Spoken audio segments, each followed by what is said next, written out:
Hello guys and welcome back. I'm Speculate and I have another theory for you guys today, and this one will have to do with the mysterious powers behind Epona's song, as well as the song's composer. So let's go ahead and play around with some ideas and see if maybe we can just consider them a theory. Other than that, I would like to hear your guys' opinions on these topics, so do make sure to let me know in the comments. Now with that out of the way, I have some rather interesting things to share with you guys today. Alright, so our theory actually starts off in Lon Lon Ranch, a place with a lot of history behind it. History that may point towards the original composer, well, more like the origins of Epona's song. So this all starts off with everyone's favorite ranch girl, Maylon. Now, Maylon's been hard at work within the ranch since her childhood years, and she and along with her father look after the ranch together. Maylon occasionally has to scold her own father for his tendency to slack off on the job and lose track of what he's doing. Most of the time, that is, which usually leaves Maylon doing most of the ranch work. Though don't worry about her, she gets by just fine by doing what she loves the most, tending to the horses and singing more than anything. Now, it is known that Maylon is always heard singing Epona's song day and night, a song her deceased mother used to sing to her as an infant.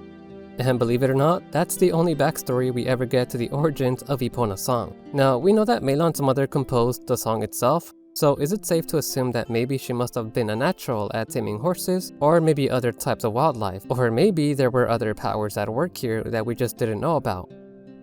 Anyways, it is known that Epona's song does hold a calming effect on many animals, and if you were to play the song near cows, they will tell Link that the song reminds them of the pasture fields, making them produce more milk, which they will give to Link if he has an empty bottle in hand. In Twilight Princess, playing Epona's song still seems to have that same effect as well, to that counterpart of Epona. It is also referenced that playing Epona's song in a slightly different manner or tone could also affect different types of wildlife, such as the grass whistle when Link calls upon the hawk. Now, if you guys pay very close attention, the melody does sort of sound like a reversed version of Epona's song. Listen here.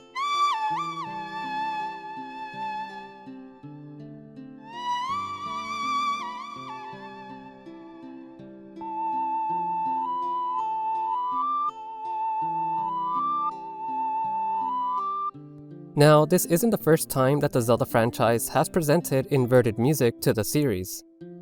For example, the inverted Song of Time heard in Majora's Mask, and the Game Over theme being heard in the recent Breath of the Wild 2 trailer. We can also hear the song being played by Kass in Breath of the Wild, and another reference to Epona's song can also be heard when interacting with the horse god, though in a much more creepy and remixed undertone. And trust me, there are many more references, but let's go back to the main question here. Does Maylon's mother have some sort of ability or power over wildlife, if the song itself had such powers behind it in the first place? Now, what if I told you that this may very well be true? Because you see, there are a variety of characters within the franchise who do seem to share this similar ability.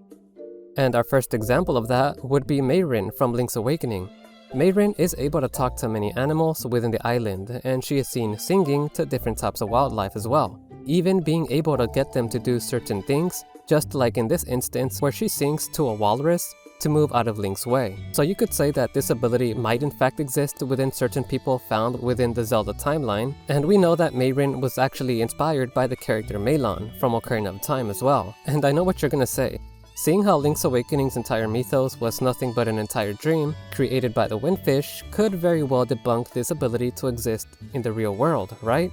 Well, not really, because it does in fact still exist outside the dream, as there is another character named Nehru from Oracle of Ages, who also seems to share Mayrin's ability to seemingly entrance animals with her music. Not to mention, she also shares a slight resemblance to Mayrin, who also shares a slight resemblance to Maylon. So yeah, you can sort of start seeing the connection I'm making here. And finally, we also have Ariel, who is Link's sister from the Wind Waker. Now sure, you're probably wondering on how she fits in all this.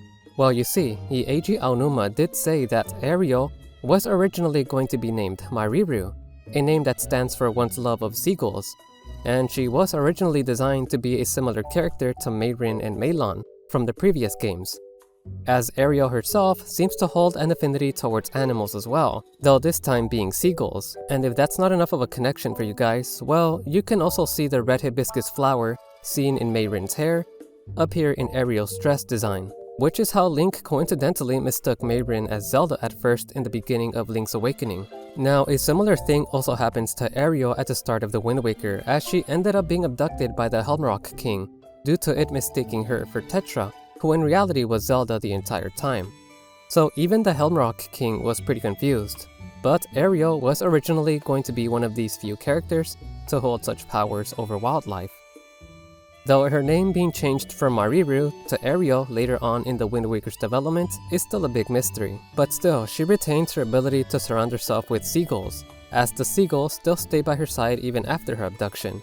This is also how Wind Waker Link was able to spot Ariel within the Forsaken Fortress, since all the seagulls gathered near a window where she was being held prisoner. Now, Link himself also has somewhat of an ability to control seagulls within the game, though it's all thanks to a fruit called a high pear.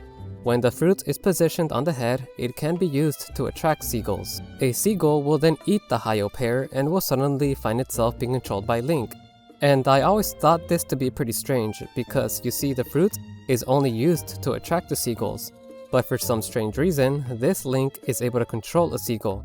I wonder if this has anything to do with this Link being related to Ariel, who seems to have a connection to Mayrin and Maylon and possibly even Nehru.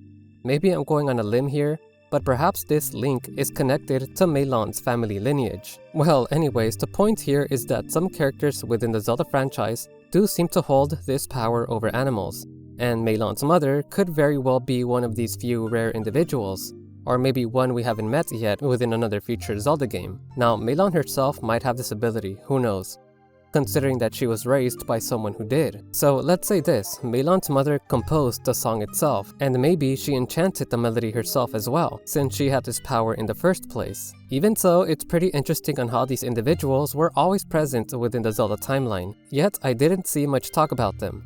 But I do think this somewhat solves the mystery behind the power of Epona's song. Now sure, this doesn't point to who Maylon's mother's tried identity is, but we did at least learn about her so-called powers, and how others like her have existed within the Zelda timeline. And yes, there could still be a possibility of Maylon's mother being a Gerudo woman, since I know that's a very popular theory out there. And if that's the case, then perhaps Maylon's mother also tended to horses once before.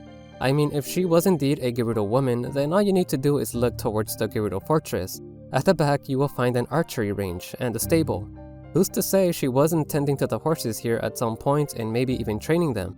But that one is still open up for debate, as I myself don't think that's what happened. Well, anyways, what did you guys think about this theory? Does Maylon's mother hold such power over wildlife, just like other characters before her? And I know this doesn't answer the big question, but maybe perhaps this is a push to the right direction in the mystery behind the origins of Epona's song. Well, anywho, that's all I have for you guys today, and I've been Speculate, and I'll see you guys on the next one.